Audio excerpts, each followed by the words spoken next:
Oh.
Welcome back to the Crash Course Podcast. My name is Craig Crash Collins, joined as always by Brandon Scott, otherwise known as B. Scott. Last week we got deep into the Colts draft, what we thought was going to happen come draft day. This week we were wrong. We were very wrong, and this week very wrong. We are going to dive into who the Colts did take. We're going to go into the draft at length. And give our reaction, as well as also pinpoint some rookies to look out for in the 2021 season. It was definitely a very interesting draft, to say the least, B. Scott.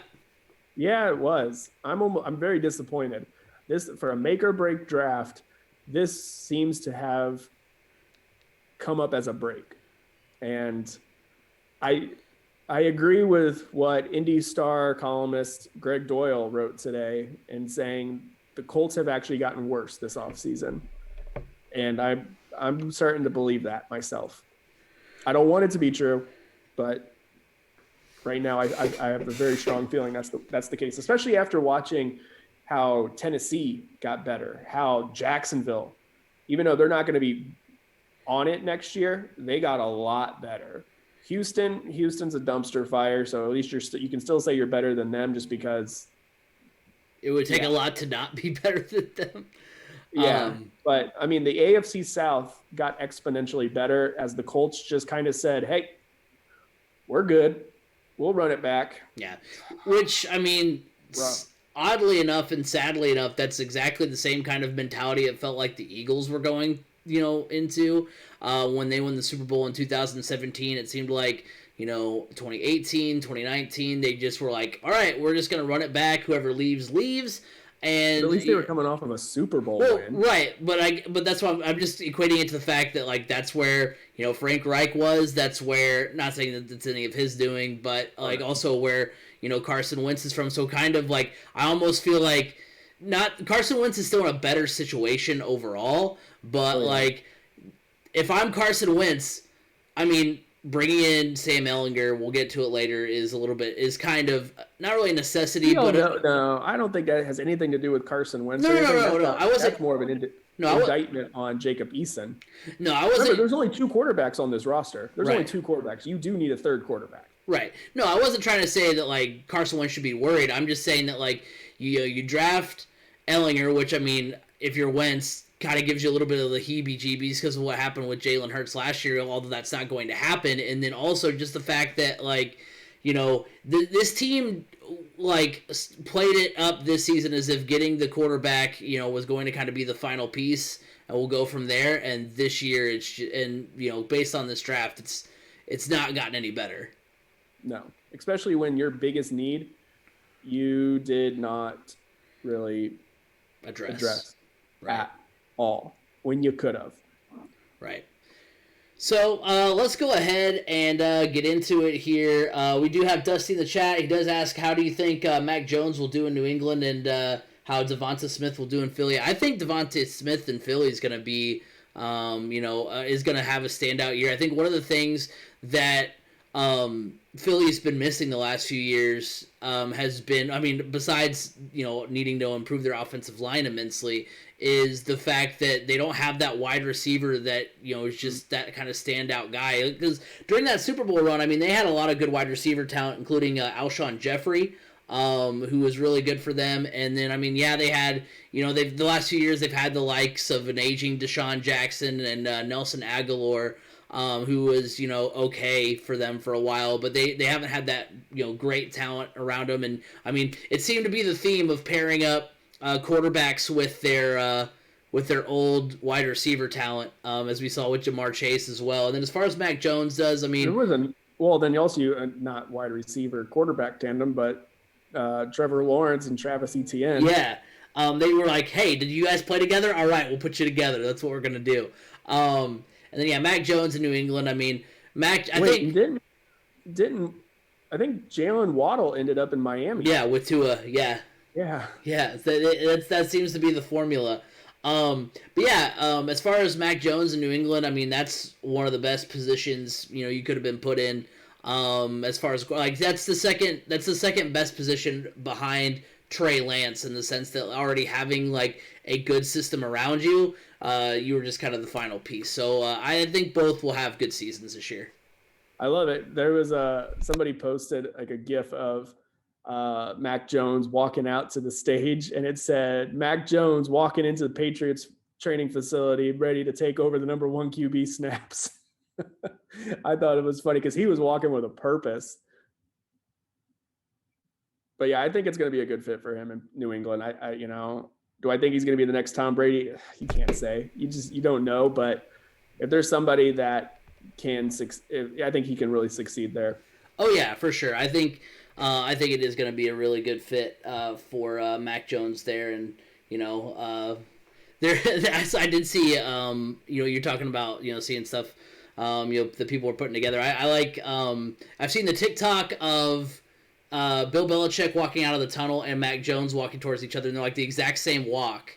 And I've seen where people have taken like Cam Newton jerseys and like put a 0 beside it, and like just put a paper over Newton and it says Jones. So I do like that. They're like, all right, we're ready for the season. But let's go ahead and dive into this Colts draft here. We'll go here pick by pick. So round 1, pick 21, the Colts acquire edge rusher Kwity Paye from Michigan. Didn't I say last week? You did. Anybody but. You literally said. Anybody but. Right. Kwity Paye. And then round 2, pick 22, they get Dayo Odengbo, defensive end out of Vandy. They don't have a 3rd round pick. In round 4, they got. They could have. Round 4, pick 22, they get Kylan Grayson, the tight end out of SMU. Round 5, pick 21, they get Shawn Davis, safety from Florida. Then that's, I think, around the time they made their trade to acquire another 7th round pick. So they still ended up with 7 picks in this year's draft. Round 6, pick 34, they get Sam Ellinger out of Texas, a quarterback. Round 7, pick 1, they got Mike. Do you pronounce it Strachan? Strachan? I think it's Strachan. Yeah, Strachan. I don't know. I like this pick though. I like that pick. I do too. What it reminded me of is last year we talked about them getting a taller wide receiver, because that's one thing the Colts have really lacked like forever, as far as like that when I followed them. They've never had that tall like Plaxico Burton. They had a tall and a freak athlete. Right. I mean, he's not going to produce this year. Don't expect to see Pro Bowl numbers out of him this year. He may be a practice squad guy that gets called up occasionally, but this guy's going to be good. Yeah. And then their final pick in round 7 was their only offensive line addition via the draft. And it wasn't even at the position they needed. Right. It's Will Freeze, guard out of Penn State. So he won't even make the final roster. My reaction, and I tweeted this, I quote tweeted the same Ellinger pick, and I just said, I am confusion, because that is the state that I'm in after this draft, because we said it last week that for the longest time, ever since Ballard got here, his first draft here, we've been sitting here saying, look how good Chris Ballard is at drafting. He's so good. This is where he shines. He's out there playing 4D chess while everybody else plays Candyland. He is, just so good at drafting talent. And so in all those years, I'm not saying he's this is an indictment of saying he's never been good or anything crazy. I'm not going to go off the deep end here, but you kind of wonder, especially after a draft like this, if that was not, some of the excitement was not just because at the time the Colts had needs in years past, but literally after what Ryan Grigson left behind, every position was a need. It was just about rebuilding the roster, and also how much was it the effect of, hey, at least he's not Ryan Grigson. We're happy to have anybody besides Ryan Grigson at the helm. I think we all believe this about Ballard with his drafting abilities, because how he's been able to turn a handful of picks into more. But also how he was able to, I think it was one of his first drafts I think it was actually his first draft when the Colts were picking at 3, and he absolutely fleeced the New York Jets and still landed Quentin Nelson. Yeah. I think we look at that and go, oh my gosh, what an unbelievable drafter he is. We all originally said that about Grigson, but Grigson also got very lucky in the fact that, yeah, he had the No number one pick. No pun intended. His prospect, and he got lucky with T.Y. Hilton and so on. But if you think about it, there was one draft where Ballard really just nailed it. It was the year with Quentin Nelson, Darius Leonard, and Braden Smith. That was a draft. It was one draft, and everybody's like, he's a genius. He's a genius. Well, now I think we're starting to see the real side of things. Maybe that one, it is, half the draft is about luck. Like, are these guys going to end up panning out? And he got lucky that he got a couple of players that had huge chips on their shoulders and one guy that was just absolutely a beast. Let's see if you can pick out which ones I'm talking about there. They can go any direction, with those descriptions. But I think we all are looking at that one draft and go, man, he's playing 4D chess while the rest of us are over here playing Candyland, like you said. Yeah. But look at the rest of the drafts. Seriously, okay, last year, giving up your first-round pick for DeForest Buckner. Great. Okay, that's good, because I'll tell you what, Javon Kinlaw was not busting down the doors for the San Francisco 49ers at that pick by any means, and DeForest Buckner is a game changer.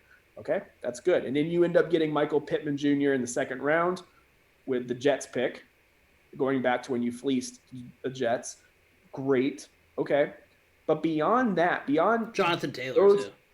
Oh, Jonathan Taylor. Okay, yeah. And that was one that nobody expected the Colts to grab, and he did.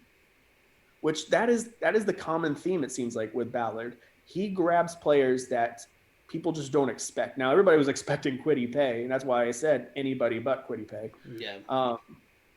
But otherwise, I feel like he's had more misses than Julian Blackmon, I'll give him that. I guess there's been more hits, but it just kind of feels like there's just a lot of there's some big question marks. And yeah, there was huge question marks there when he drafted Darius Leonard, and obviously that paid off. But I feel like this time around, there was really no rhyme or reason. They basically said, this is our draft board and we're sticking to it no matter what. Yeah. And I don't know if that was the smartest strategy. Now, when I do look at this overall haul, there are picks that I like that people were scratching their head about, but I understand the pick, and I do like it. There's also some that I do not like at all. So, yeah. I don't know. I don't know if I would give this I would definitely not give this a failing grade by any stretch of the imagination, because you did meet there was a need, obviously, for some of these positions, and you did meet that need. You passed up one of your biggest needs, so that bumps you down in a grade. Like I've seen them graded as high as a B- and as low as a D. I think I would probably go about a C- if I had to grade this draft overall for them. Yeah.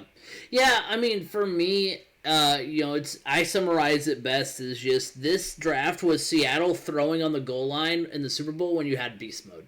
It's overthinking it. You have a guy like Chris Ballard, who is a smart guy. Like, this is not going to be a podcast where we just rip on him and say that he's garbage or anything crazy. But, it's sometimes you can get just a little bit too cute for your own good. Equating it to, a baseball thing. It's like taking out Blake Snell in Game 6 of the World Series when he's dealing. The Brewers deciding they're going to start a lefty and then pulling him after one batter because everybody started their lefties and then switching to a righty. You can sometimes be too cute for your own good, and this is what I think Chris Ballard was. And I think you can't have this draft after such a bad offseason, because the build-up for this draft was, hey, well, you know what? He's got big plans for the draft. If he's not doing anything in free agency, he's banking it all on the draft. You kind of lose us with the whole draft capital thing when you literally take two of the same position with your only two picks in the top 100.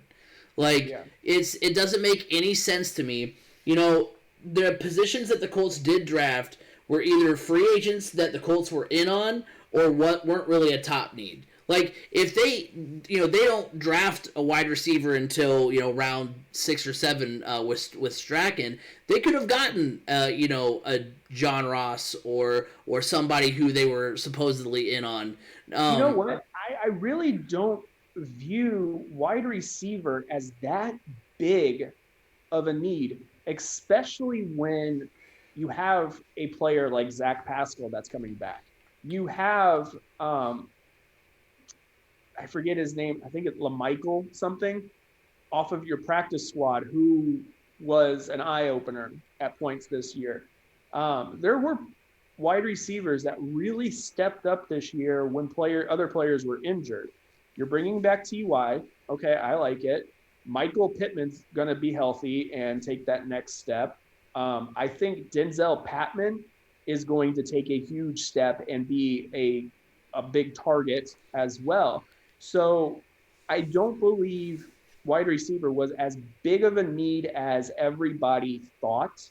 Now, when you actually take a step back and look at the big picture, and so drafting a guy like Mike Strachan from Charleston in the 7th round, I really like that move because that is a move that, hey, this guy can be a good practice squad player. This guy could be a good special teams player. This guy's going to be somebody that you can groom in your wide receiver room. And if he could eventually become one of those guys that becomes a big time contributor.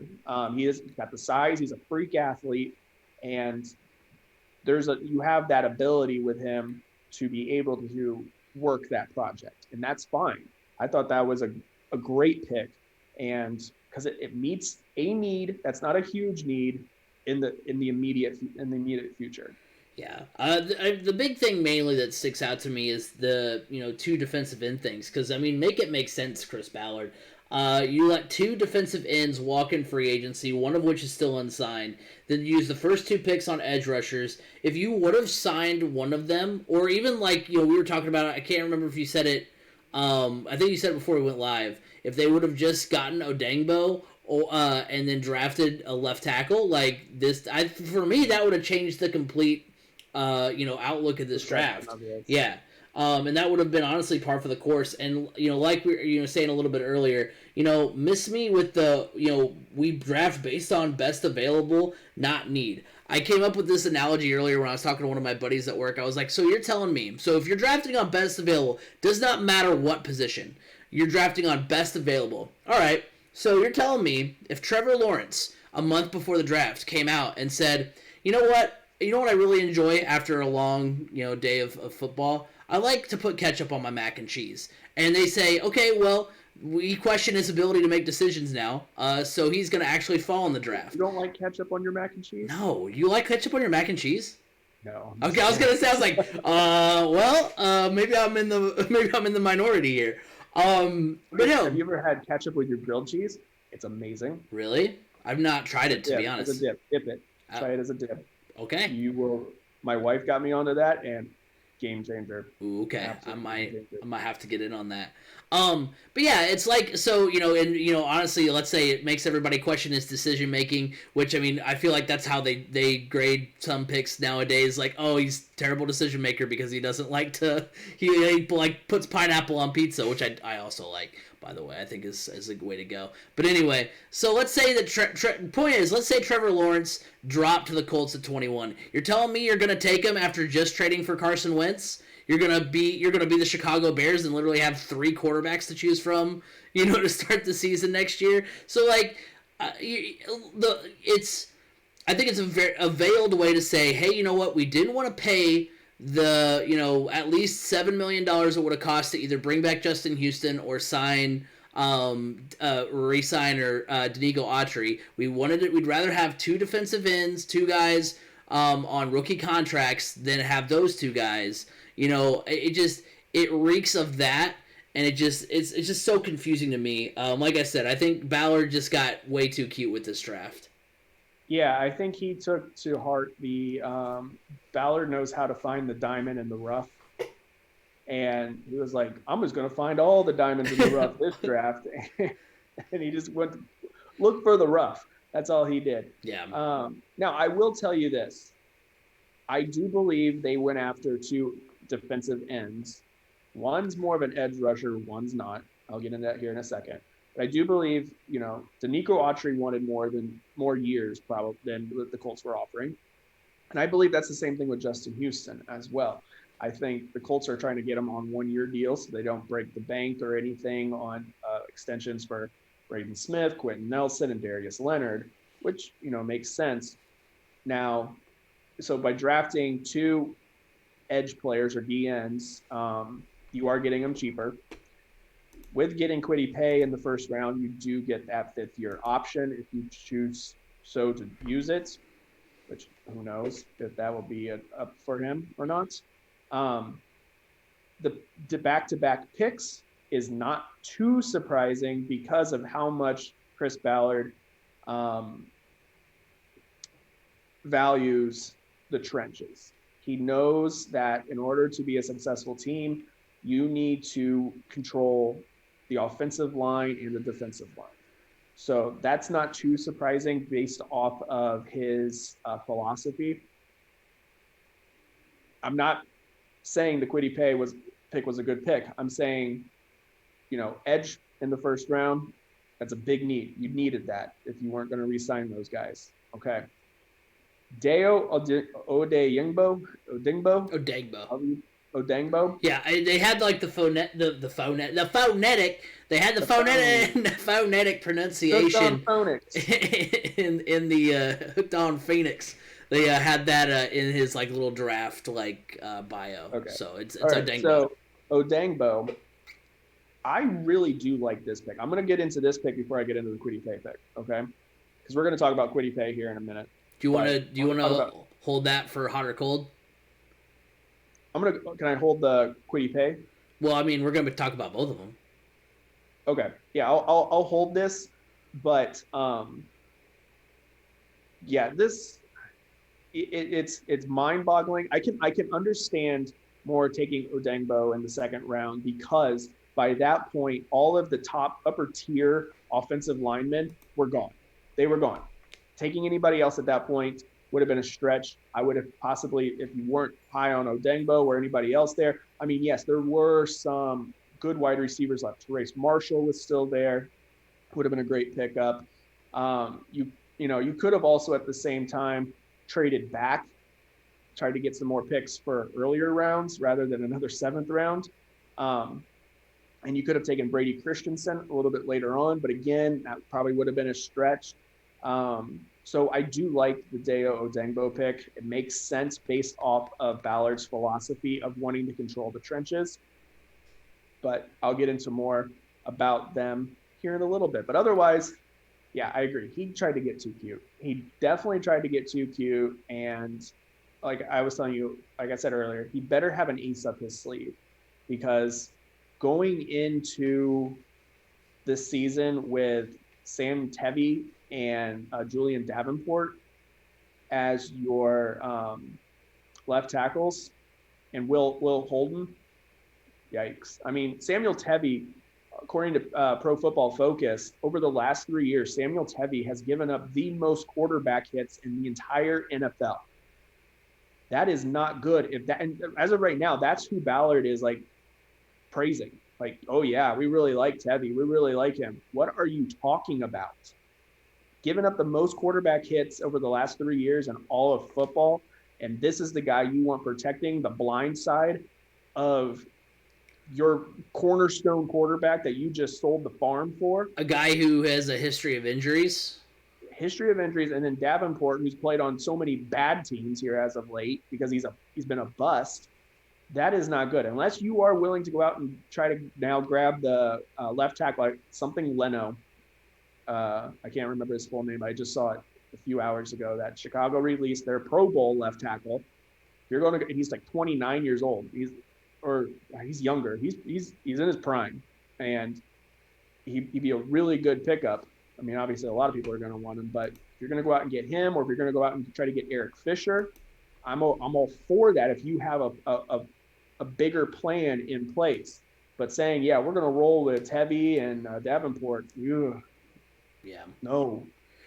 We're gonna no. We're gonna dive deeper into the Colts draft picks here in just a moment, but first, let's go ahead and get this word from Anchor. The Crash Course Podcast is brought to you by Anchor. Looking to start a podcast but don't know where to start? Look no further than Anchor.fm. Anchor allows you to record and edit your podcast right from your computer or mobile device and will distribute it to other sites such as Apple Podcasts, Google Podcasts, and Spotify. On a budget, not only is Anchor completely free of charge, but will allow you to make money from your podcast with no minimum listenership. Download the free Anchor app or go to Anchor.fm to get started. Anchor, it's everything you need in a podcast in one place. Are you tired of your same old lunch hour of sitting and scrolling through your apps on your smartphone? Have you thought about playing a board game with your coworkers? Eat Lunch and Board Game is a podcast dedicated to telling you about board games that are great for lunchtime fun and some that are probably better saved for after work hours. I've been playing games at my office for over 4 years now where I have made new friends and business connections that have been very useful.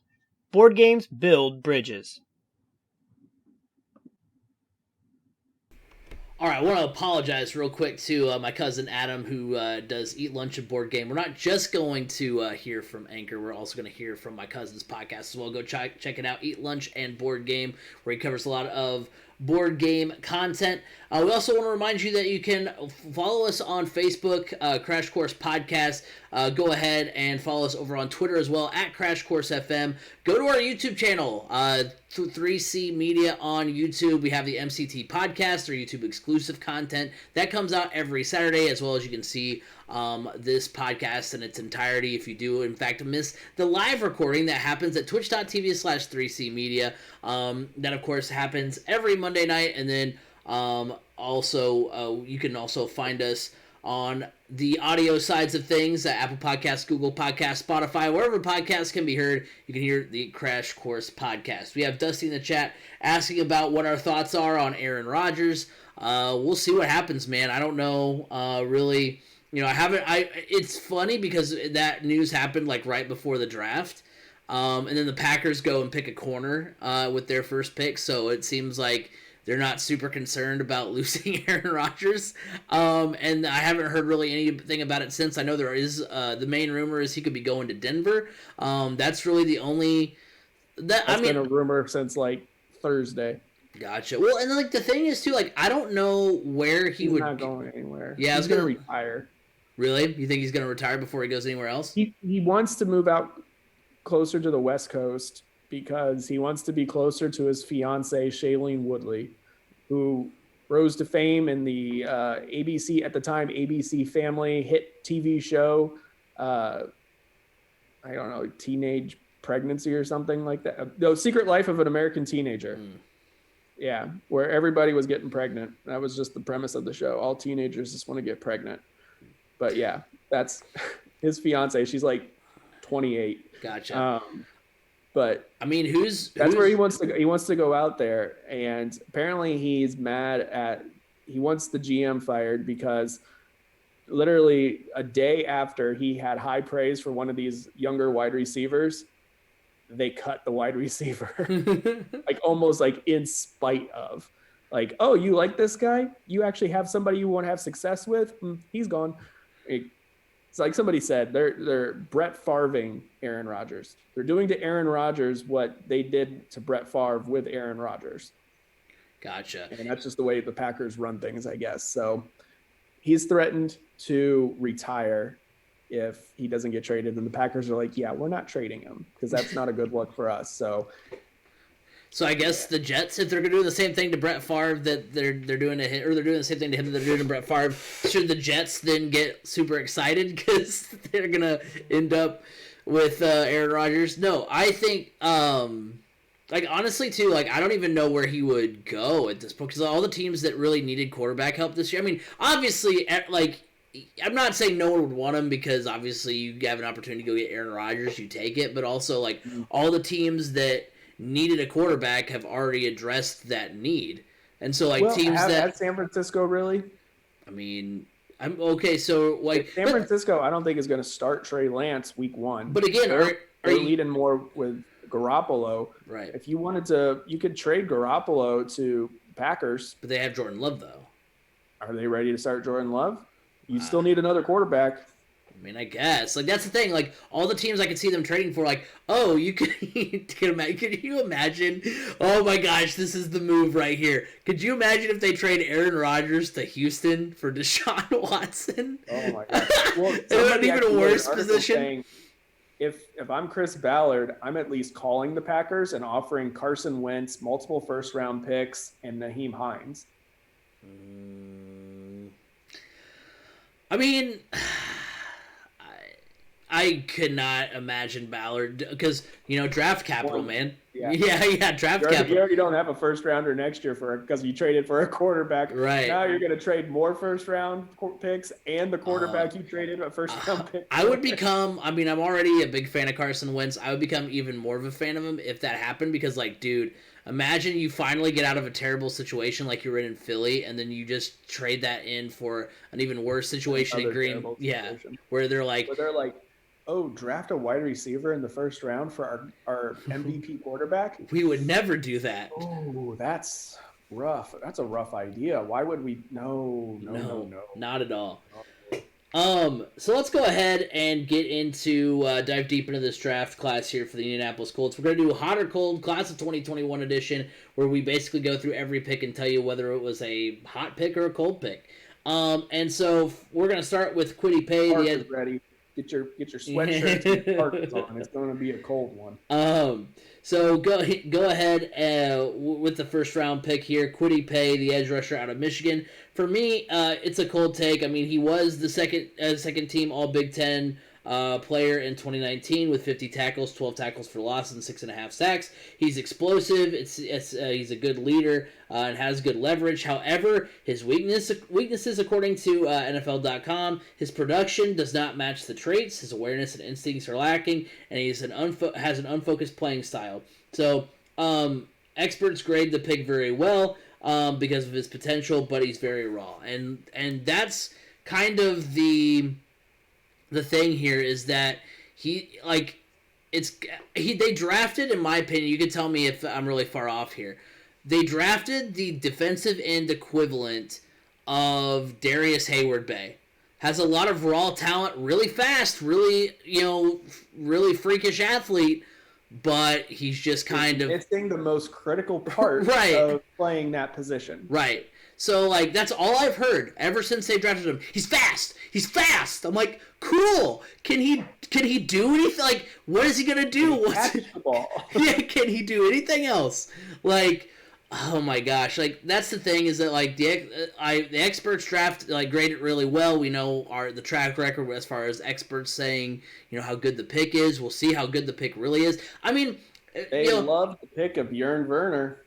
Yeah. Well, the thing is too is that, like, he does seem like he's got a really good work ethic. He seems like he's, he can be molded. And I mean, working with Robert Mathis, I mean, he can be molded into something good. Like that's the only thing kind of giving me hope is that, like, it's not like he's going to come in with the mindset of, like, I'm a hot shot. I'm the guy now. You guys all better buckle humble. Up. Yeah. So I think he's not going to be, like, unteachable. He's going to definitely, I feel like he can learn all the things he needs to learn. It's just, again, like we were talking about, he lacks the, essentials of what you need to play that position, but he's fast. He's really fast, guys. It's fine. He's really fast. Like, that's I feel like all I heard about on draft night.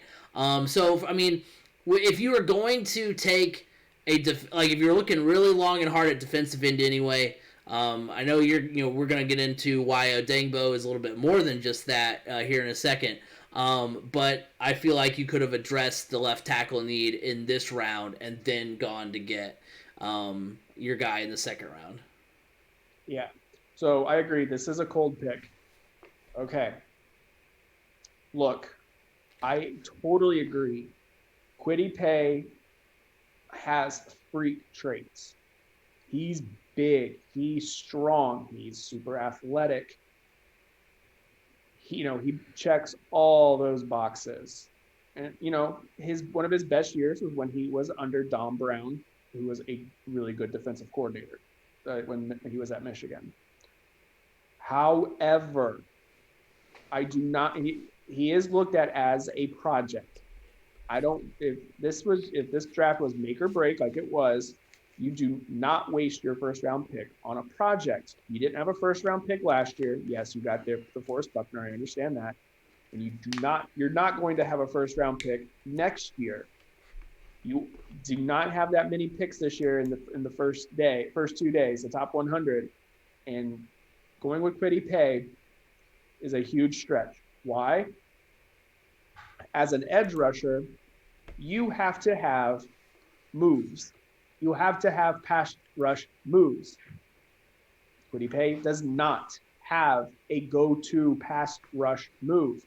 They even Mel Kiper showed a clip of Kwity Paye, and he had both hands on the offensive tackle, on the left tackle, coming at the quarterback. He had both hands on the tackle. You do not put both hands on the tackle because guess what? You're going to get manhandled that way. And is he going to be teachable? Yes. I agree 100% he's going to be teachable, and it's going to be good for him to get with some actual coaches. I don't think Harbaugh's staff at Michigan was utilizing him properly or was teaching him properly. Obviously, you never see Michigan players get better over their careers recently. Like I said, I said on Twitter, Michigan players don't typically pan out. And somebody said, evaluate the player, don't evaluate the logo on their helmet. You know what? You're right. I shouldn't look at it that way. But history does indicate that these guys just don't pan out. Now, this may be totally different because he is so teachable, because he is so humble, because his background screams work ethic. And that is a huge plus. I love that. But I feel like when you had basically all those really good offensive tackles right there and a trade offer on the table to move back and gain more draft capital, and you did not because you were like, Kwity Paye is the number one guy on our board, that's rough. And I have a feeling I compared this pick to when the Colts drafted Bjorn Werner out of Florida State.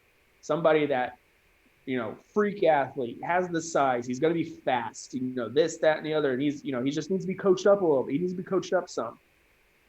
However, I think Kwity Paye has an opportunity to ultimately be better than Bjorn Werner because of his work ethic. I don't think Bjorn Werner had a work ethic. I think he was just kind of one of those, look, I got here, I'm good enough.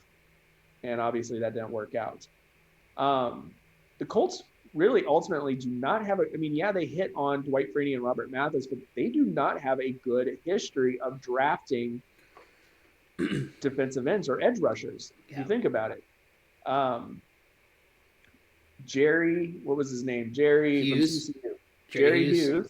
Hey, they had Jonathan Newsom for a while. He wasn't drafted, but yeah, was he? I can't remember. Yeah, I think he was. He was drafted. Later in the rounds, yeah. Yeah. It didn't pan out because Jonathan Newsom couldn't get out of his own way. Yeah. But he was good. He was good. I'll give him that. But Jerry Hughes, not good with the Colts, went to the Bills, was good. Bjorn Werner, he's gone. He's out of the NFL altogether. Who knows where he is?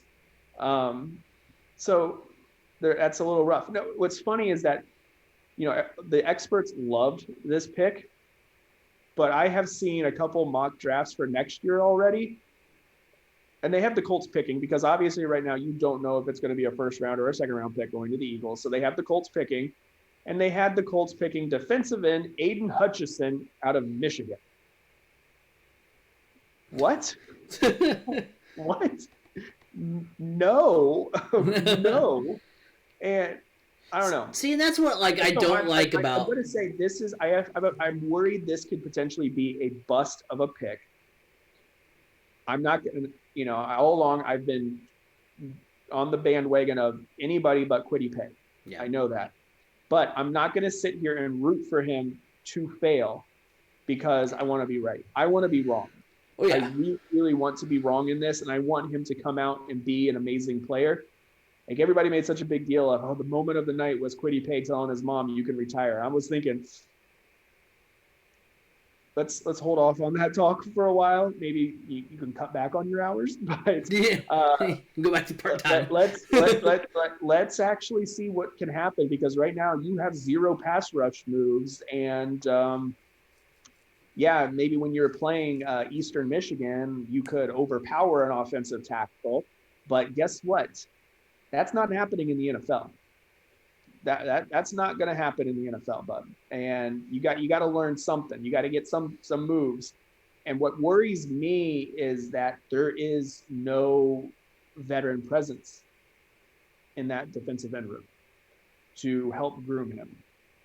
That's concerning. Everybody's like, well, wait till he gets to work with the defensive line coach for the Colts. I can't remember his name, so I'm just going to say his title. They're like, look what he did with Tyquan Lewis and Ben Banagu and Kamiko Toure. I'm like, what he did with those guys? Are we serious right now?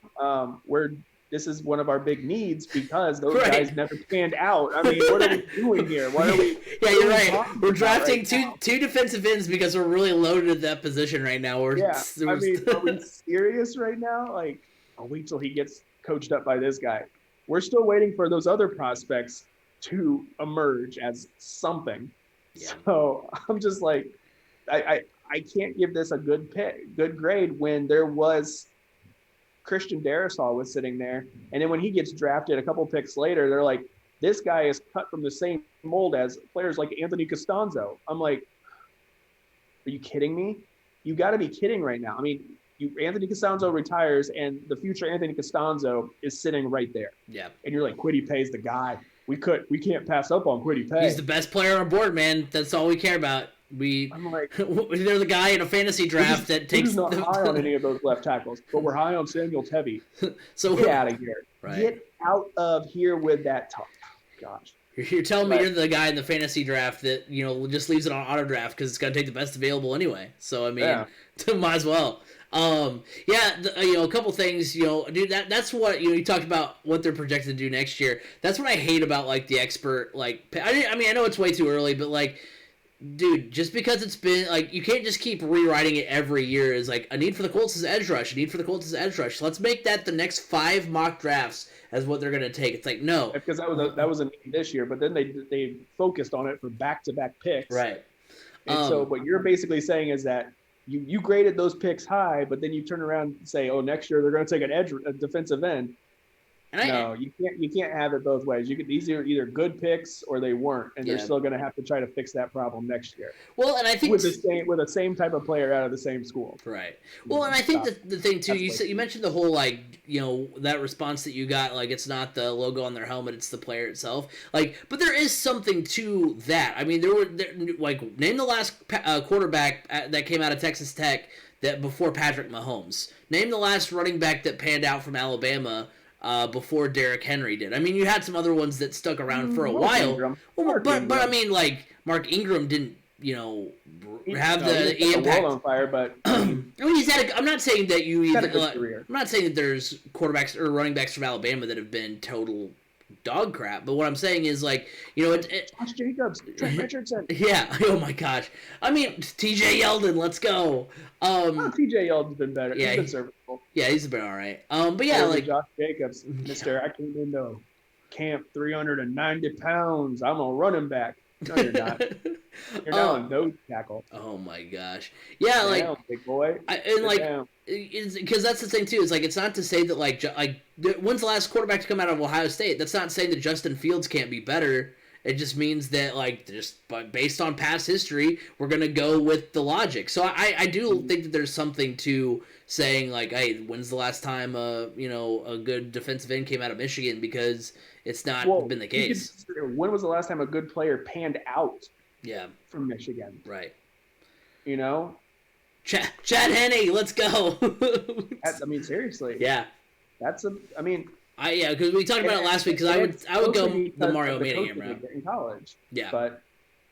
And I don't want to sit here and say I don't want to root against Kwity Paye because I want to be right. I don't want to be right. I want to be totally wrong about this. Oh, yeah. I want him to come out there and prove everybody wrong. Well, he doesn't have to prove everybody wrong because everybody else is really high on this pick, and I'm just not, because of the lack of a pass rush move. When I look at a first round pick is somebody that needs to be able to come in and contribute immediately. Doesn't mean he has to be a Pro Bowler immediately, but he needs to have the ability to come in and contribute. I don't see Kwity Paye being able to contribute this year because he has so much to learn. Mm. Yeah.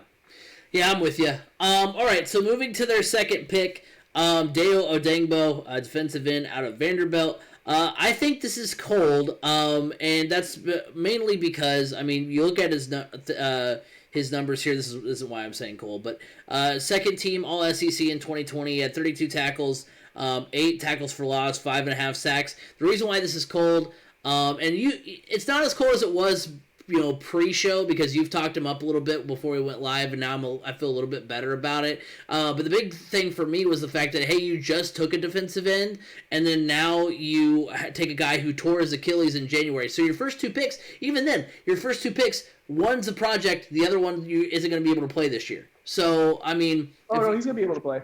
Are you sure he's going to be... Yeah, the medicals apparently came clear on him, especially in Kwity Paye. Kwity Paye, did you know he had a heart condition they were looking at? Really? Yeah, and the medicals came back on him cleared, but the medicals are coming back saying that he should be ready by the beginning of the season. Oh, okay. So does it mean he's going to play starting in training camp? Who knows? But he could be ready by October. Yeah. But it's going to be kind of very similar to the Julian Blackmon situation. Big injury. And all of a sudden, Julian Blackmon was out there looking like a killer.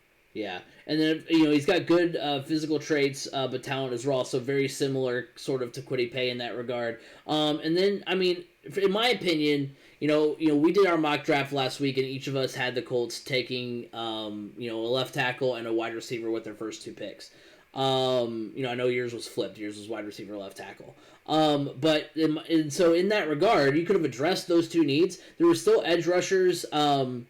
Also there was which was the next? So they couldn't have addressed the left tackle need because all the top tier ones were gone by then. Right, I screwed up because I said that they could have gotten Carlos Basham, who also is a highly graded defensive end, but he was taken before they would have had another pick. So they could have. But I think the point I was trying to make, though, is that they still could have gotten a player who was ready for this season and still address left tackle or wide receiver. I think is where I was going with that. Because obviously they didn't have a pick until the 4th round after that, and they couldn't have gotten Basham then. So I think it was one of those things where I wrote it down. It was a good idea at the time, and now I'm trying to figure out where I was going with Jonathan Cooper? You know where Jonathan Cooper ended up going? I don't know where he ended up going, but yeah, I don't remember. I don't know if he was still available or not. But yeah, it's just the fact that you drafted a couple of guys that you're not, well, at least when I initially looking at it, you might not be able to have for this season, and 2 guys who are very raw.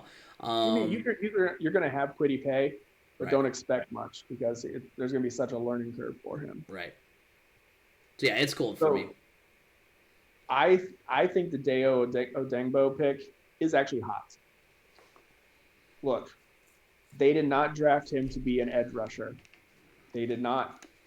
I know it may seem that way. He's a defensive end. What are you talking about? They need depth at the defensive end. No. This guy is to replace like a Danico Autry. This guy is in the mold of a DeForest Buckner, a Grover Stewart, an Al-Qadim Muhammad. This is a guy that he doesn't need the big, crazy pass rush moves because they're going to line him up next to DeForest Buckner and tell him, go get the quarterback. And that's what he will do. He is long. He is strong. He is athletic. This dude is a freak he's a beast. He's going to be a beast. And when you line him up next to DeForest Buckner, especially on a 3rd down where it's go get the quarterback, this guy is going to excel. He is not going to be lined up as an edge rusher. If you do, he could. It's just I don't feel like he's built for that. He is built for what the Colts like to do at defensive tackle. And lining him up next to DeForest Buckner is just going to be scary because he has the ability already to get to the quarterback, especially when, offensive lines are going to be focused on DeForest Buckner. This is going to be a guy that's going to excel next to him. He's got the length that he can get up then and block passes and, all that. So I love this pick. Now, this is also a guy that he was projected more around the 2nd round prior to his Achilles injury going into the Senior Bowl. So because of the Achilles injury, he did drop projection-wise to the 3rd or 4th round. So the Colts got good value here minus that injury. And if everything pans out the way they think it is medically, he will be able to play this season. and it's going to be huge. And he's going to be one of those guys that he has the frame to put on more size, which is a scary thing because he can put on more size in the weight room even. And he's going to be a nightmare up the middle. He's not an edge guy by any stretch of the imagination. Bump him inside, and he is going to be a nightmare, especially on third downs. This guy is he's not a 3-down type player. He's not going to be that. He is a third down specialist, and I feel like this pick makes a whole lot more sense than the Kwity Paye pick. Yeah. Now, you did need an edge rusher, so you got that in Kwity Paye, but this guy fills a big need. So, I mean, I like this pick. And this pick made more sense to me the more I thought about it. When it first came out and they're like DN out of Vanderbilt, I'm like, what? Are we what now? No. And then they turned on the highlight tape. I'll be honest, I've never known of this guy, which is funny because I've actually been to a Vanderbilt game, when they played Purdue back in 2019. I was there, and obviously I wasn't paying attention to Vanderbilt's defensive line. I was more wanting to watch Rondale more, and I didn't care about that. Yeah. But when they put on the highlights and showed his size, and they even had Vanderbilt bump him inside, and I was like, there, I see it. I can see it. I can see what they saw when he was bumped inside. I didn't see it when he was on the outside, but inside, I was like, yep, I understand this pick 100%. This is a Chris Ballard type pick. The picks we've come to know from Chris Ballard, the diamond in the rough type guy. This will be that guy when we look back on this draft. Dayo Odeyingbo is going to be probably the best player from this haul of this draft class for the Colts. Moving on to their third pick, which was Kylen Granson, tight end out of SMU. For me, this is hot. 2020 All-AAC, 35 catches, 536 yards, and 5 touchdowns last season. Not a blocker, but he does move well and creates problems for defenders. He can work from the slot, which I think is kind of what the Colts were going for there. It's weird how many players can be kind of like moved around in this year's draft. Or at least, the ones that we've looked at are all I feel like every scouting report I read was like, not necessarily just for this guy, but as far as like just in general. This guy's versatility. Right. Yeah. His versatility. And actually, you know what? That was a big thing about a lot of the offensive lineman prospects as well. A lot of them graded out higher were left tackles graded out higher as right tackles, but that versatility. Right. So, and one of the main reasons why I'm saying this is hot is I feel like this is the first. This was the first move where they got some talent to help out Carson Wentz, which I'm not, acting as if the cupboard was bare. Obviously you got Hilton back, you got Pascal back, you got Pittman, Moali Cox is back. But obviously the more talent you can put around Carson Wentz, the better. So I like the Kylen Granson pick. Did you know this is the first tight end Ballard has drafted? I didn't. It makes sense like when you say it, but the thought didn't pop into my head. Yeah. So this is a hot pick for me, but not as hot as the Odeyingbo pick. So yes, he's a pass catching tight end, which is what the Colts needed. Could have had Pat Freiermuth in the second round. Just gonna say they called him Baby Gronk for a reason. And I was a big Freiermuth fan. When he was sitting there, I was like, oh, that could be a good pick. But I get this pick, Kylen Granson. The only thing is, yes, 35 catches, 536 yards, and 5 touchdowns. That's great. However, he needs to work on his hands.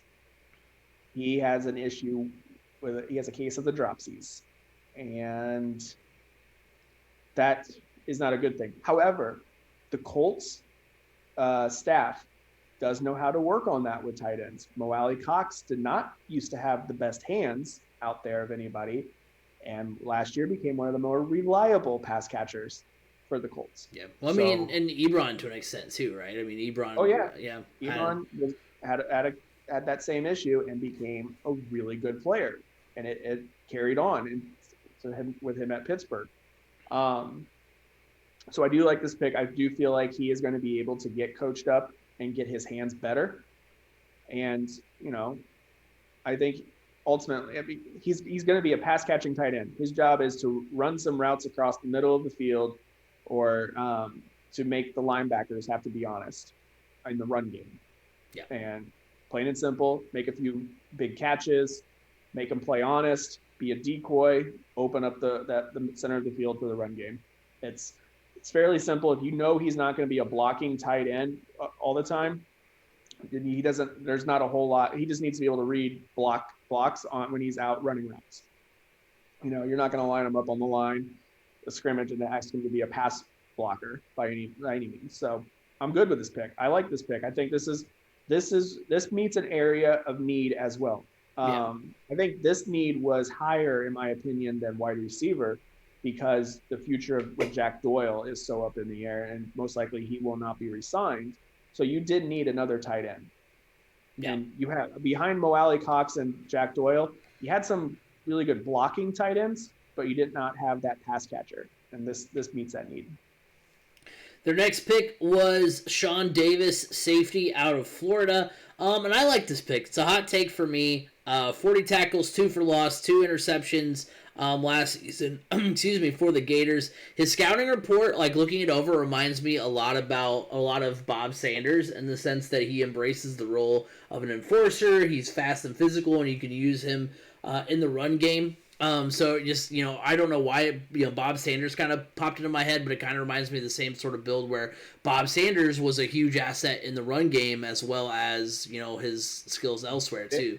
Well, also at the time, you got to remember the Colts were horrible at run defense. So They needed somebody to be able to stop running back. maybe that's what's popping into my head. But yeah, just the fact that I think it's just one of the main things that jumped out at me too is the fact that he loves to hit people, and that thought of I remember it was an interview with Bob Sanders. I think it was for Channel 8 at the time, that was the CBS affiliate here in Indianapolis, and he was like, you know what? So one time I hit somebody so hard I blacked out. I was like, Bob, you don't have to do that. You can just tackle them. It's fine. You don't have to hit people that hard. So that's what made me think of when concussion protocol became a thing. Right. So yeah, I think this was a good pick. They addressed the need for secondary help, which was nice, and then they also got a guy who I think is going to be really good in the run game. When you're in the same division as Derrick Henry, when you're in the same division as a team that not only had a good running back, a breakout running back, and I think it's James Robinson is his name, for the Jaguars, as well as them getting Travis Etienne. So. Yeah, which, hey, could be the next Maurice Jones-Drew and Fred Taylor, so you never know. Right. But, so yeah, I think this was a good pick. They got a good, hard-hitting safety, which is nice. So I like this pick, too. I think this is a hot pick, mostly because you're not bringing back Malik Hooker. And Shawn Davis actually is this is actually the second Shawn Davis the Colts have brought in. Did you see Matt Taylor's tweet? About that was his that I saw. Yeah, where he was like, this is really easy for the play-by-play guy. Everybody's got the same name. Yeah. Spelled differently, but who cares if you're the play-by-play guy? You don't have to spell it. You just got to be able to say it. Yeah. And but I believe this guy, Shawn Davis, is a good complement to Julian Blackmon. Julian Blackmon is that secondary roamer, ball hawk, create turnovers.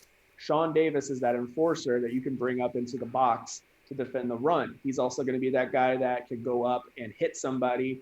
While Julian Blackmon's going up to try to catch the ball, Shawn Davis can go up, hit somebody to jar the ball loose for Julian Blackmon to get the turnover.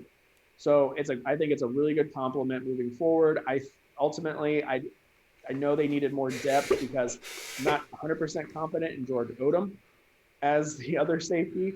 I think, George Odom is a really good special teams guy, but I don't think he is starting caliber. Is this Shawn Davis going to be starting caliber? No, not right off the bat. And that's why the Colts are bringing in the other Shawn Davis from Pittsburgh, because, he'll be more that guy. But they're both kind of the same breed of player, an enforcer, hard hitter, and they're both going to be very strong complements to Julian Blackmon, who's that ball hawk.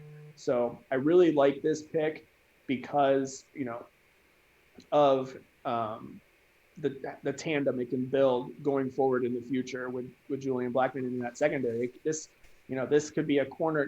I don't want to say a cornerstone piece, but this could be a piece that you can keep in your backfield for a very long time alongside Julian Blackmon and create a solid core.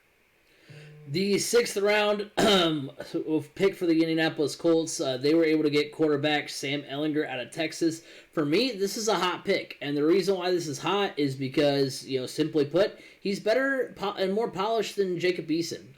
We talked about when they made the Eason pick, because that's the thing too. When I originally, and I said in the beginning that this pick caused me to quote tweet it and say I am confusion, because I was like, I'm very confused as to the direction this draft is taken. That a year after we drafted a quarterback last year, we then traded for our starting quarterback, and then now we've got another quarterback that we just drafted. But I think, honestly, in my opinion, I think Jacob Eason was drafted on the off chance that Phillip Rivers might have stayed more years. Because if you would have had Phillip Rivers for another year or two, because remember, Jacob Eason has never taken an NFL snap, whether it be preseason or otherwise. So the fact that he has that Phillip Rivers only stayed around for 1 year, and then you have the fact that and Eason, his big thing coming out last year was the fact that he was very raw and was very had all the tools, but just wasn't as polished as he should be. Sam Ellinger is that guy. I mean, he played 9 or more games in all 4 seasons for the Longhorns. He's second team All Big 12 in 2020. In 2019, which was the last year in which Ellinger and Eason both played in college, Eason completed 64% of his passes, Ellinger 65%. Ellinger threw for 500 more yards. He had 3,600 yards. Eason had 3,100 yards. Ellinger threw for 8 more touchdowns and just 2 more interceptions. So I think, and you can talk all you want about how, it's the Big 12 defenses, they're really bad. You can't say the Pac-12 defenses are much better. So I think, and you can't say the 2 teams in Texas and Washington were all that dissimilar either in terms of how well they performed, in regard to the rest of their divisions and the rest of the nation as well. I really like the pick of Ellinger, especially in the sense that, we talked about it earlier. I in no way, shape, or form think that he should be, a contender to possibly, do anything to Carson Wentz. But in the sense that you think that Carson Wentz, there is a chance that he could get hurt. Let's get a guy who's more polished, who's a guy who's more NFL ready than Jacob Eason. If he's got to step in, I feel a lot more confident with Ellinger stepping in than I would with Eason stepping in. Yeah, I really like this pick as well. I was a big Ellinger fan during his time at Texas. Look, is this guy going to be the future quarterback for the Colts? I don't know. Is he going to be a serviceable backup? Yeah, you better believe it. He's going to definitely push Eason because even Chris Ballard has come out and said, I'm not 100% we're not 100% confident in Eason as our backup. So, okay. Ellinger makes a whole lot of sense. Mostly, another reason Ellinger makes sense is because he fits kind of what Chris Ballard and Frank Reich, more so Frank Reich, likes in a quarterback. He's a tough guy. He's very tough. He's small, yeah, but guess what? There's small quarterbacks out there these days, and they all are some of the best. Kyler Murray, Russell Wilson, Justin Fields is going to be that, in my opinion. Sam Ellinger is a tough quarterback. He's not super mobile, but he's not a pocket passer by any stretch of the imagination. He will run and he will take a hit or he will lay out a hit. And that's the type of quarterback Frank Reich really does like in his system. So this could be a good change of pace type quarterback. This could be, whatever the Colts see for him, or just a serviceable backup, or even a really good practice squad player. Who knows what the plan is for him. But I really do like this pick because he's a good guy. He's a good team player. He's a captain. I mean, this is a good locker room pickup for the Colts for sure. And it's gonna, it was a need that nobody wanted to talk about because, we got Carson Wentz. Who needs another quarterback? Well, you kind of do. You can't just run with 2 quarterbacks. Right. You got to have 3, even if it means one's on the practice squad. Well, I think the initial confusion too is the fact that they just drafted a quarterback last year. So if you're gonna get, what? If they would have spent a pick higher, in the 6th round on a quarterback, I would have been more confused. But you can afford a 6th round pick on a guy with a ton of upside at this point.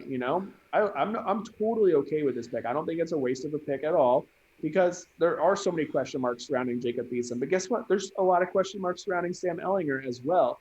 The only thing is one of the questions with Jacob Eason is his toughness, whereas with Sam Ellinger, it's not a question. Yeah, and that's big in my opinion. My favorite tweets that I saw after the Ellinger pick were this is definitely the best quarterback ever taken in the 6th round. And then a little jab at Tom Brady there if you don't get the joke there. And then I also liked the one I saw with the little like handshake emoji where it was like on one side it was Jalen Hurts and on the other side it was Sam Ellinger. Then like the handshake emoji and then it was like replacing Carson Wentz. Obviously that's not gonna happen, but it just made me laugh because I was like, oh, that would be, dude. Imagine if you're Carson Wentz and the Colts just go off the deep end and are like, we're gonna start Sam Ellinger week 1. We just decided we're gonna go with that. So now we're on to the 7th round here. You gotta remember, Carson Wentz, is still, if he's still struggling and the Colts are like, hey, we like what we're seeing out of Sam Ellinger, you pull him. You pull Carson Wentz because if he doesn't meet a certain starting percentage, true, that pick next year is a 2nd round pick that goes to the Eagles and not a 1st round pick. So I think it's smart to have 2 quarterbacks battling it out to be your backup that you have confidence in that can come in if Carson Wentz ends up not panning out. Right. And you can save, or you tell Carson Wentz saying, hey, look, we're going to really stick it to the Eagles. You're doing just fine. But over these next 3 games, you're not starting, you're not playing because we don't want to send a 1st round pick. We'd rather send a 2nd round pick. I don't know if they'll go that deep, but that's an option that's out there, right. Now into the 7th round here, the Colts had 2 picks here. First one, Mike Strachan out of Charleston, West Virginia. We apologize if that's wrong, how we're pronouncing it. That for me, it's a hot take. I look at the phonetics. There wasn't one. When you start getting into the 7th round, they don't care. They're like, now just pronounce it how you pronounce it. There was not any hooked on Phoenix for this particular player. So yeah, I think it's a hot pick. He was all conference in 2019, of course, because he was not, because of COVID, they didn't have a season this season. This past fall, he had 78 catches, 1,300 yards, and 19 touchdowns. He scored a touchdown in 18 of 22 games from 2018 to 2019. The scouting report on Strachan has him as a solid receiving talent. He's got 6'5" frame, which is a plus, and you add wide receiver depth to Carson Wentz. So it's kind of what we talked about last year, where the Colts needed to add that tall receiver. That they've never really had, really in franchise history. I mean, all their receivers have typically been kind of smaller, more agile. Now, one of the knocks against Strachan was that he doesn't have a super good vertical, which, I mean, I guess you don't necessarily need it if you're already 6'5", but I like the pick overall. I waffled a little bit on whether or not, because I was like, well, that's kind of a big knock if you can't go up and get it, but just regardless, the fact that you've got, you can jump yeah, 10 inches. Right. Oh yeah. I don't care if your vertical is not that high. At 6'5", you don't have to be able to jump that high to get over a 5'9" corner. Right. So yeah, I like the pick overall. Just the fact that, like I said, they have that, because I was saying for the Colts, even last year that they should go out and get. I'm not saying that Strachan's going to be as good as Alshon Jeffrey, but go out and get an Alshon Jeffrey type guy who is just big and tall and can go get the ball. Still available? I don't know. I haven't. He's still a free agent. I was gonna say I haven't heard anything about Alshon Jeffrey really since the Super Bowl run that the Eagles had. So I don't know what's going on. Yeah. So yeah, overall I like the pick. Yeah, I like this pick too. I think it's a hot pick. I've already said my piece on Strachan. I think ultimately he's not going to be much of a contributor this year. They're gonna stash him away on the practice squad and probably put that tag on him of you can't have him. There's that tag you can put on players from one player on the practice squad that makes him ineligible from being grabbed by anybody. Yeah, I think this is going to be that guy because they may even keep him on the active roster just to make sure nobody grabs him. because I think in the future, this guy, I mean, you could, he has a lot of potential. He needs to be coached up coming from, he's D2. D2, yeah. But I mean, if he's got the traits to be able to be a good, I mean, a good wide receiver. Is he going to be like the next Calvin Johnson? I don't know. Probably not. But, 78 catches, 1,319 yards, and 19 touchdowns. Those are some pretty good numbers. Even at Division II, those are some really good numbers. So I like the potential that's there. He's going to need some coaching up, but I think he can get it. I can get there. It's a hot pick for me. Final pick the Colts made this season, Will Freeze, guard out of Penn State. For me, this is cold. He's durable and versatile on the line. He played a little bit of everywhere, guard, tackle, at Penn State. But the bad part is that the position he played the most at is guard. So the Colts, who needed a tackle, didn't even feign any interest in actually taking a tackle. Hey, but Will Freeze was probably the best player on the board. That's just what I'm going to say. If the Colts make any sort of pick, good or bad, I'm like, best player on the board. He's a practice body. Yeah. Let's just be honest. So he ends up, like I said, he's not an intriguing. If the Colts were only going to get one lineman out of this year's draft, I'm not impressed with Will Freeze at all.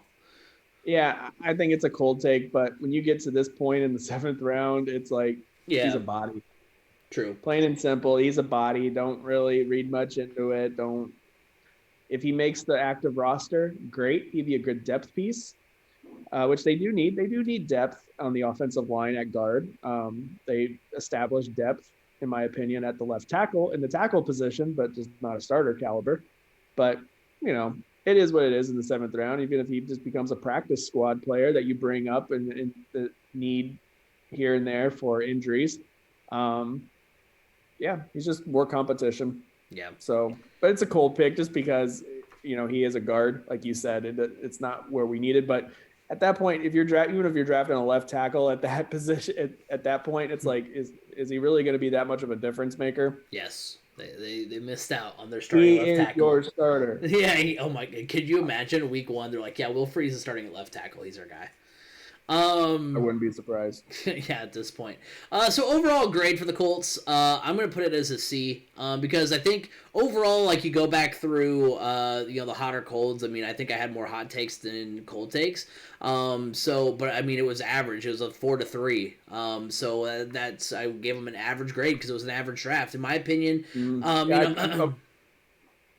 I was going to say, I'm not going to harp on it too much because we kind of already touched on a lot of what we had to say as far as, how confused we were and how the Colts didn't do what we necessarily thought they were going to do. But, there's some okay picks. There's some good picks that I'm excited about in this year's draft. It's just, it's disappointing lining, this off, like I said, just to reiterate, the offseason they had where they didn't really do much, kind of led us to believe, oh, well, the draft is going to be pretty crazy. Then they're going to get some good picks. And then to have the draft that you have, it's just very, it makes you, it's funny. This time last year we had a podcast and the title of it was In Ballard We Trust. And I'm not saying I don't trust him anymore, but I'm just saying that, like, now you've kind of taken a little bit of a step back as far as, how the whole plan is coming together, because even CBS Sports, looking at the draft winners and losers, I was reading up a little bit on them, and they had the Colts as losers. I mean, since Chris Ballard has been here, they've been considered a draft loser. Typically, they're at least in that middle, or if not, draft winners category. And CBS Sports even put it like, hey, there wasn't a need for them left tackle, and they didn't address that at all. So, I mean, yeah, they got some good prospects, but it's not something. It's there's just a lot of question marks coming out of this year's draft. Yeah, I feel like this draft was by a team that's coming off of winning a Super Bowl. Yeah, you got bounced in the wild card round, boys. Yeah, you can't run it back. I'm giving it a C-, mostly because of what else, in my opinion, was available. My opinion means absolutely nothing, but when you look at Christian Darrisaw sitting there and you take Kwity Paye, now, like I said, Kwity Paye met a need. I'm not 100% confident that that's the fix for that position. especially when later on you could have traded back and gotten Azeez Ojulari or Ronnie Perkins or some of these other guys that were really the experts were really high on as well. But hey, I guess if you're gonna have every once in a while you're gonna have a bad one, and this could be it. But watch, it could be one of those drafts that we look back on and go, damn, Ballard's a genius. You know? Yeah, that's true. Who knows? Who knows? But I'm giving it a C- mostly just basically because of the first round. Yeah. With not having a pick next year in the first round, not having a third round pick this year, and the fact you took 2 DNs with your first 2 picks, you're getting a C- with that. Yeah.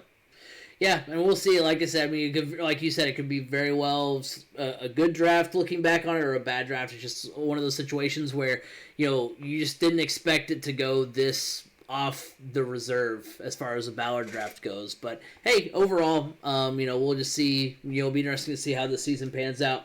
Before we go, we are going to talk about overall draft takeaways. We're going to talk about, some picks that stood out for us, as well as our front runners we think are, not locks or anything, but, just kind of who we think could possibly win Rookie of the Year this year. For me, so draft takeaways.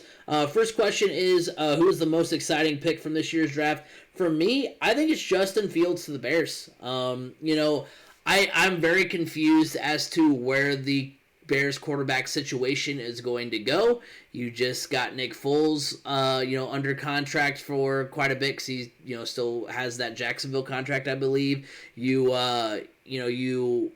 just signed Andy Dalton, who you obviously don't have any long-term plans for. But I think if you have an opportunity to go get Justin Fields, you go do it. And that's what they did. And I think they have their guy, to be honest. I'm really confident. This is, again, Justin Fields was, in my opinion, the second best quarterback in the draft, and I think he was, the 4th or 5th off the board. So, in my opinion, they got a talent equivalent to Trevor Lawrence, as their quarterback, and, much better than I think the other picks that they've had at that position in the past. I think this is a heck of a lot better than Mitch Trubisky. When they traded up, I was like, oh, man, hopefully it's not going to be another crazy pick, where they draft, where they trade a bunch of draft capital and end up with, not much to show for it again. But I think they have their guy. They pair him with Allen Robinson. I think if you're a Bears fan, you're really excited about what this next year can hold, especially with the thought process that maybe the Packers are not going to be as good as they're going to be, or that they usually are next year. Right. So for me, this is going to sound crazy. Maybe not, but my most exciting pick was actually Rondale Moore to the Arizona Cardinals at 49. Look, Rondale Moore is a gadget type guy and needed to go to a team with an offensive-minded coach that is a unique offensive-minded coach who, can really work him in the right positions. I believe Arizona is that fit with Cliff Kingsbury.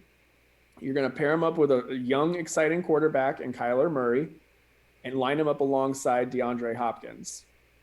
I think this is a great fit for him. Fitz is still there too, right? No, he retired. Did he officially retire? I believe so. I know he was at least a free agent, hasn't signed anywhere. I gotcha. So I think that's what he was leaning towards, his retirement. But heck, even if he ends up back there, that's even better. Yeah. I feel like this could be a pick that for Arizona that ultimately makes their offense very dangerous. So I think it's an exciting pick because of the potential of what that offense could become. Right. Larry Fitzgerald is a free agent, so he's not been signed there. I think that the pick for Rondale Moore makes it less likely that Fitz is re-signed. So I don't think so. I don't think they're two totally different players. Right. Well, that's just the first headline I saw, so we'll see what happens. But yeah, I'm right there with you. Rondale Moore and that offense is going to be fun to watch. Draft steal. This is not necessarily a steal in the sense that they got, that it was a pick that was taken, late in the first or early second that could have been a top 10 pick, but just in the sense that, this is an example of, hey, you know what? he's the best player on the board, so screw our needs. Let's go get him. And that's Penei Sewell for the Lions. I mean, how can you not like some of the video of the reaction of their GM, the Lions GM? I don't know. I can't remember his name at the moment, but him just like pounding the desk and hugging people. That Penei Sewell was able to drop to them. That, by the way, even though I kind of did devil's advocate last week when I said the Bengals were going to take Jamar Chase, that actually did end up happening. I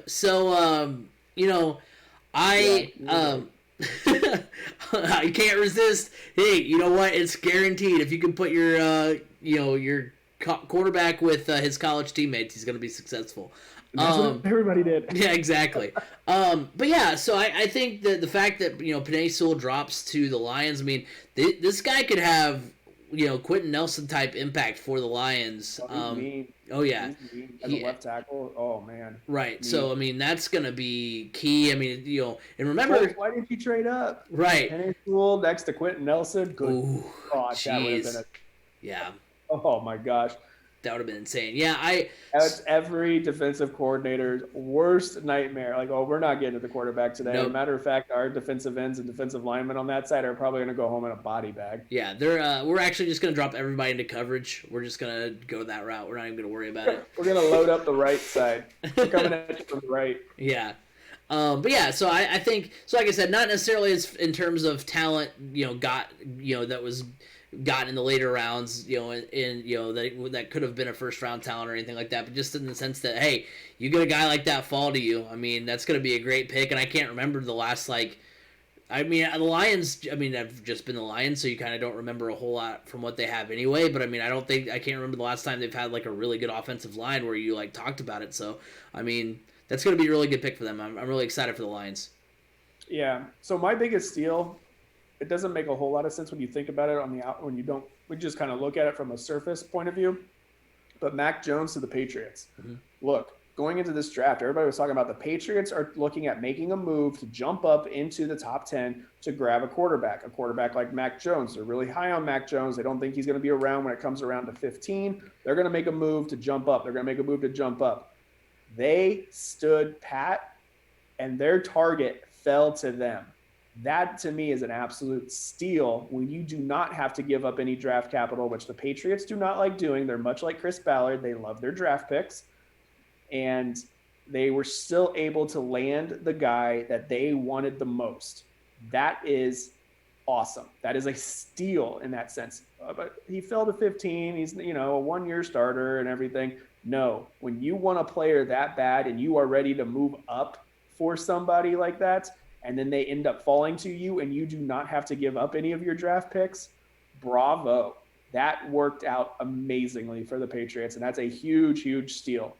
Another guy I would look at as a steal would be Caleb Farley to the Tennessee Titans. Look, Caleb Farley at one point was looked at as the best corner, maybe behind Patrick Surtain, or even at some point even ahead of Patrick Surtain. And for him to fall into the 20s, that was a good pickup for them. Yeah, he's got some injury issues this past year and he opted out. But, I mean, his comparison is to a former Tennessee Titans player in Cortland Finnegan. So people are calling him Cortland Finnegan 2.0. If that ends up panning out, that's a really good pick for the Titans. But I still think Mac Jones was the steal of the draft because of what the Patriots were willing to do to go get him. Yeah. And so now, before we wrap up here, let's go ahead and talk about our front runners we have for Rookie of the Year, offensive and defensive. For me, offensive Rookie of the Year for me, front runner. I tried to pick a really smart, under the radar player, and I think I still got kind of someone who might be a little under the radar. But just in the sense that he's not the best quarterback taken. A lot of with this choice you could have gone with Trevor Lawrence. I think would have been an easy pick, something like that. But I went ahead and doubled. I hope that's not who they end up going with ultimately, just because it's so easy. Oh yeah. Well, sometimes teams do that, or sometimes the voters do that. Oh, yeah. Well, it's Trevor Lawrence. Why not? Right. They won 2 games this year instead of he's doubled their wins. Yeah. Oh my gosh. But I'm gonna go with Trey Lance. Double down on what I said last week with the fact that the 49ers already have a good roster built around. They just needed that extra quarterback. That was the last piece. So I think I think going out and getting Trey Lance is going to be good for them. Now, I don't know how good they'll be in the NFC West, which is already pretty stacked. That division is going to be hella fun to watch.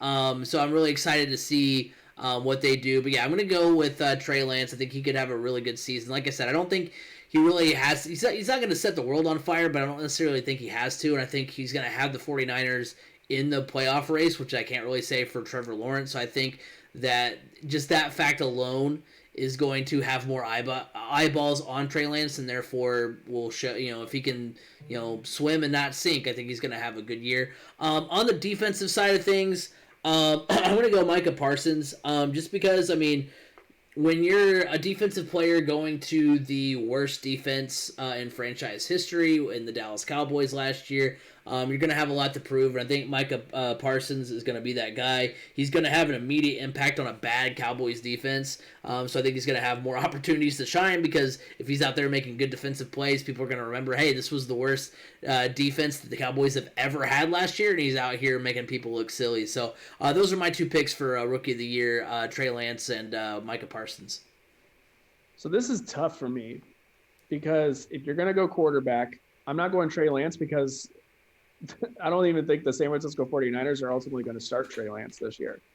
If I got to go quarterback, to me, it's down to two players. It's down to Justin Fields, because the weapons he has around him. Right. Oh my gosh. And then sleeper pick quarterback-wise would be Zach Wilson with the Jets. They went out and in the second round, they got Elijah Moore for him. So he's got a target. I don't know what else he's got out there. That's the only issue. Frank Gore at running back. He's not even re-signed. I know, but they're going to bring him back. The other player that I'm looking at that could really make some noise that not many people are talking about is actually Jalen Waddle with Miami, putting him with Tua. There's that familiarity there. I feel like they could really hook up quite often in this coming season. And you got to remember, Miami was on the doorstep knocking to get into the playoffs. Yeah.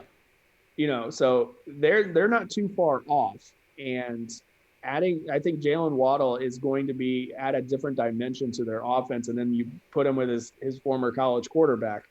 There's already that chemistry there. And honestly, when Tua was the quarterback, Jalen Waddle was really his favorite target. It wasn't all this Devonta Smith. It was a lot of Jalen Waddle. So he could be a guy that really surprises people. And if I'm going non-quarterback, defensively, I totally agree with Micah Parsons. It's going to be him. If it's not him, I'm going with another linebacker who surprisingly fell into the second round. And Jeremiah Owusu-Koramoah. A lot of Colts fans really wanted him. This is a guy that is very similar in style and size and everything to Darius Leonard. He's a sideline-to-sideline type linebacker. He's got a mean streak to him. And he's going to play with a chip on his shoulder too, because he fell all the way to 52. And he was projected as a first rounder. So for him to fall to 52, that's, he's going to have a chip on his shoulder. He's already going to be playing on a really good defense.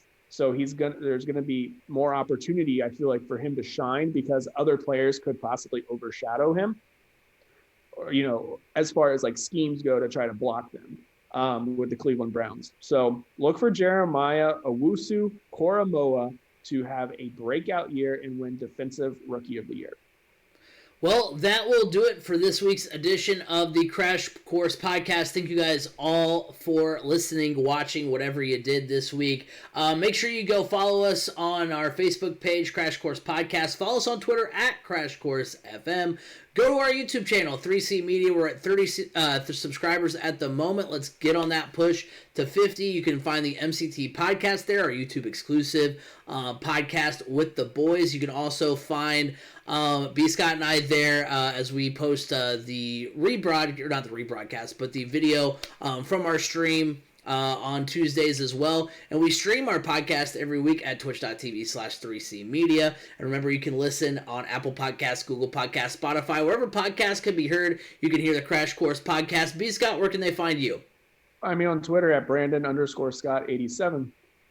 Alrighty, well, this week's podcast is in the books. Next week, hey, you know what? It's the best month of the year. It's time for some Indy 500 chatter. We're going to be talking some IndyCar next week, getting hyped up for the month of May. You won't want to miss it, but until then, have a good week, everybody.